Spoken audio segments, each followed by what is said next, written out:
Hello everyone.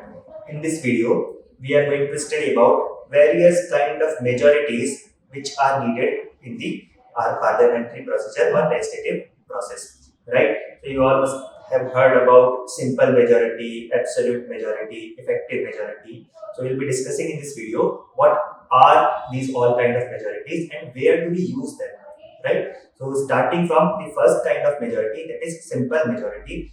The simple majority basically means that 50% of the total number of members who are present that day in the parliament plus who are voting.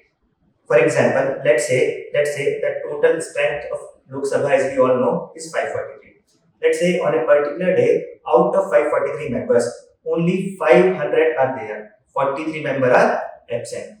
In such a case, simple majority would mean that 50% of 500, not 543.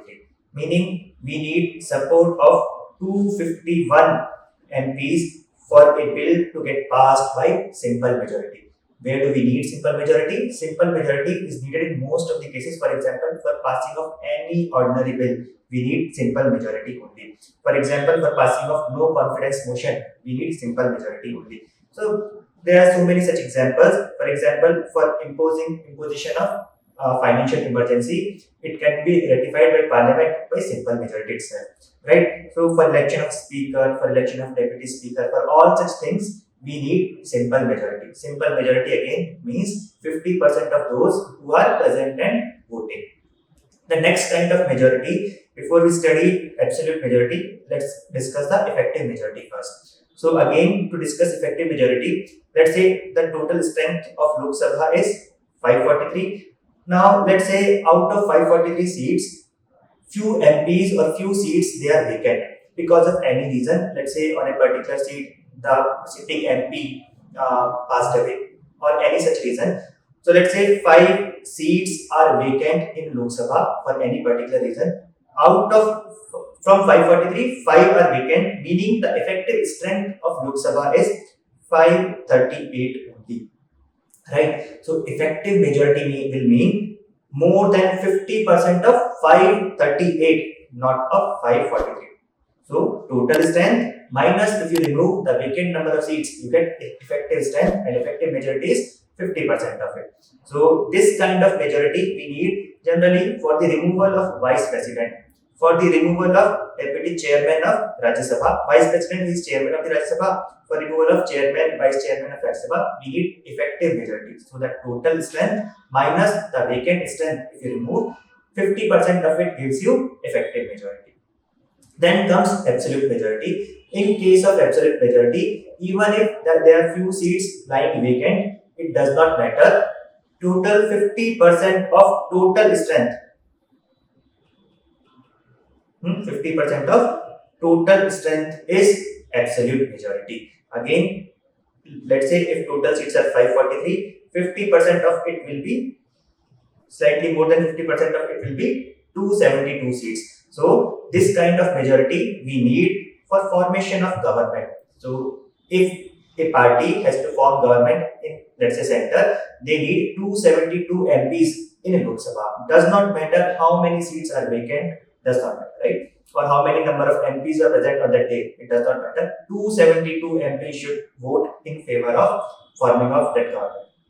Then after these three kind of majority, the next type comes is special majority. Now special majorities, there are also few types. We'll be discussing them one by one. Type 1 of special majority is when you need 2/3, not 50%, this time 2/3 MP support of those who are present and voting.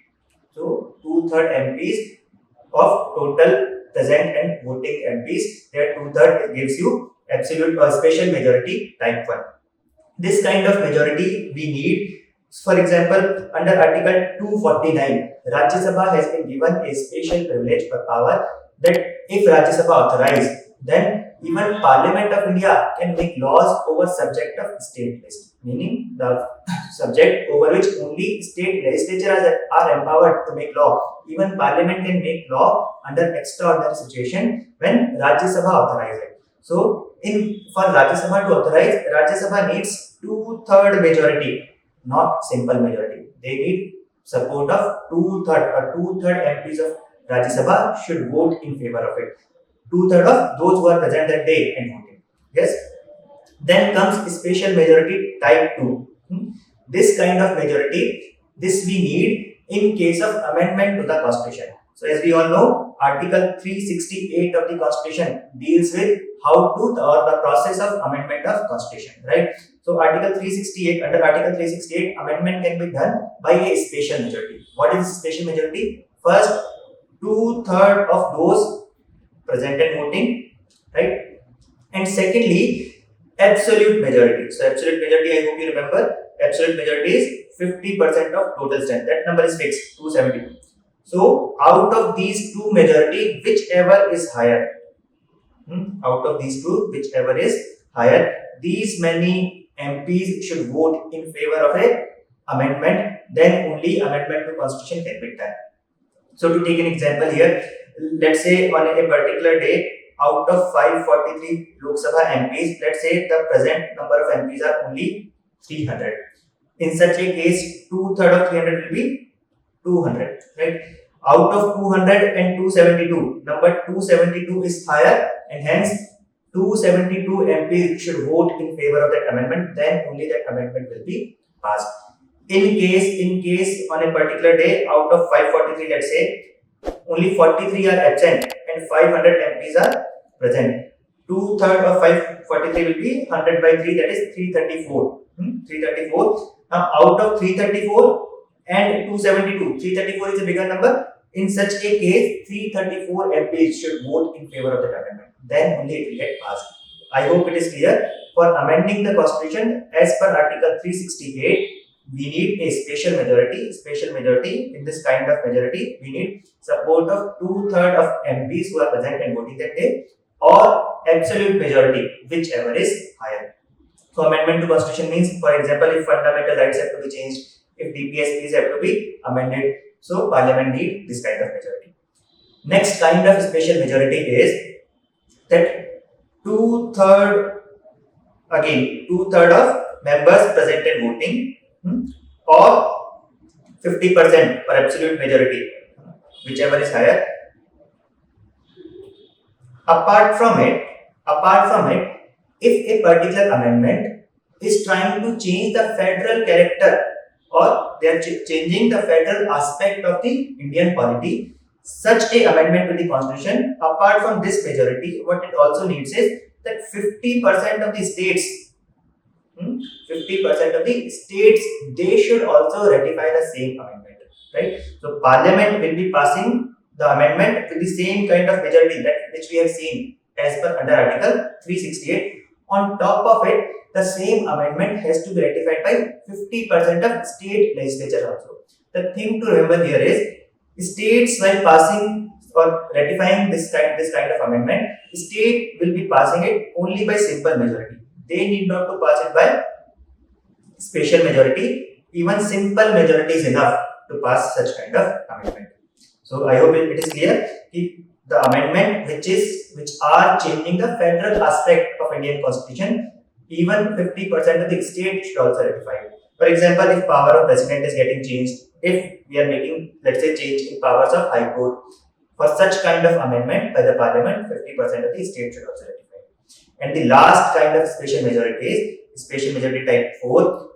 This majority is the highest majority which we need for any kind of motion or amendment in the parliament. In this majority, two-third of total strength,